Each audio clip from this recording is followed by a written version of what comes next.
شابا وسيما ورجلا قديرا وشيخا حكيما، واسع المعرفة كبير الموهبة رفيع المنزلة، هدوءه مهاب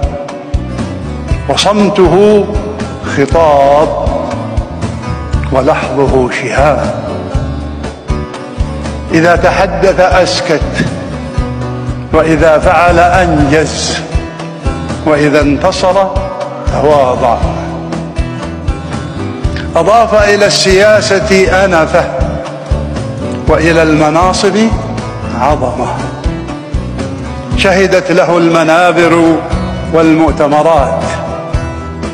والتفتت إليه الرؤوس والنظرات، وأكبره الساسة والقيادات، فاجأه المرض فأخفاه وأعاقه فتحداه، لم أرى أصبر منه إلا والده يرحمهما الله، أثقله الإعياء فاتكأ على عصا، وجار الزمان فاستأبى وعصى، تحامل على الجسد المنهك بعنفوان، لله دره كيف حمل الزمان والمكان،